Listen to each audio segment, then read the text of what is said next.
Hello, this is Ed from SOS Bookkeeping.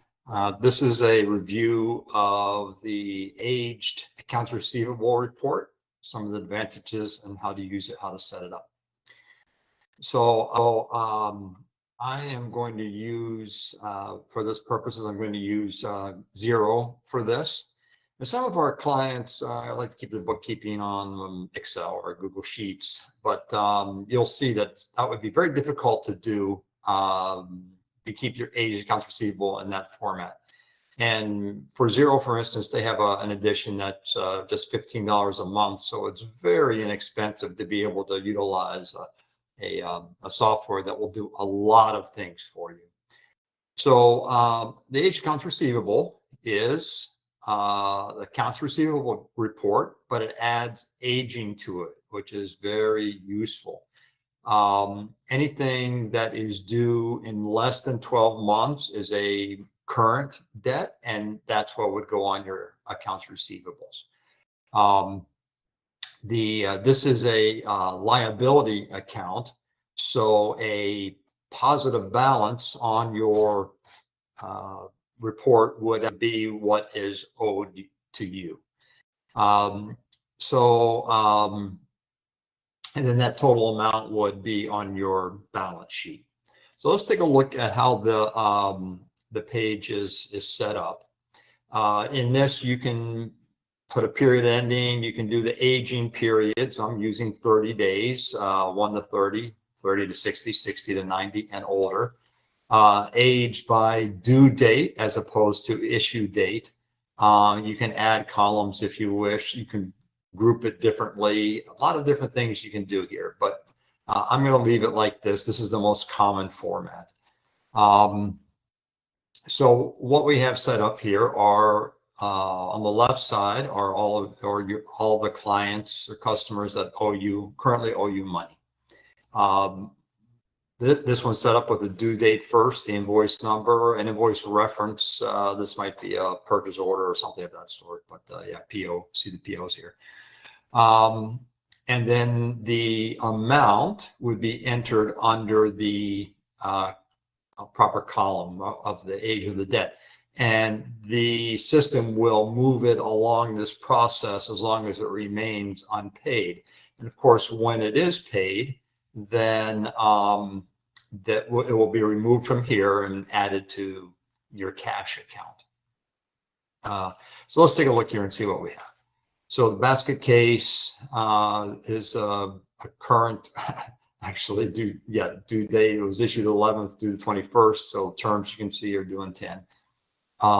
It's within the 1 to 30 day. By the way, let's take a note of this. So it was issued, the invoice date was June 11th, and the due date is June 21st. So that's 10 days. So you might want to change these, and you certainly could, to 1 to 10.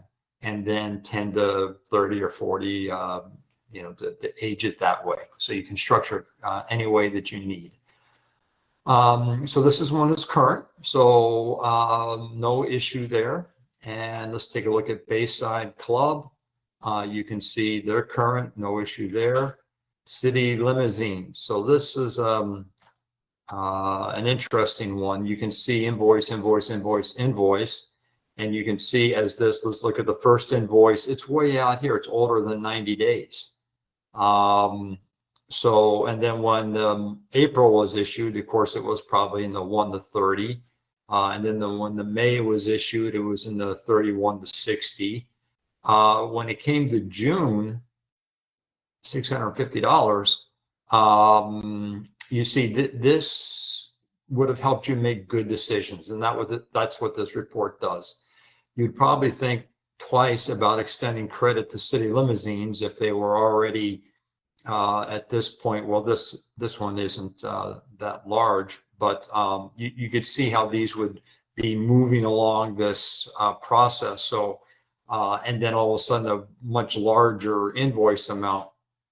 So if you were on top of things and using this report properly and checking it, this is probably not something that a prudent business person would have done, is extend them this credit unless these were all 650 and then making payments or something of that sort, which you could go to the client statement, the client account, generate a statement, and you could see that. So that's another advantage of having the softwares.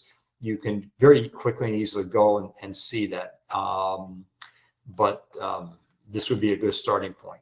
And then we have this small business services. They have one invoice. It's within the 31 to 60. So it's not too bad. But and then the rest of these are current. So then let's go down to the bottom here. So first we'll go to the bottom right. So you can see the total amount due is $9,172.63, which would be the amount reflected on your balance sheet as accounts receivable. And that it represents 100% of your receivables. And then as we work backwards on the aging, you can see that in the order column, you have 2.73% of that total is greater than 90 days. So that's not bad. Depending on your business, that may be normal, that may be high, maybe low. Then coming back here, same thing, 2.73%. Grows a little bit, which is what you would expect, 3.17%, but 91.38% of this company's receivables falls within the 1 to 30.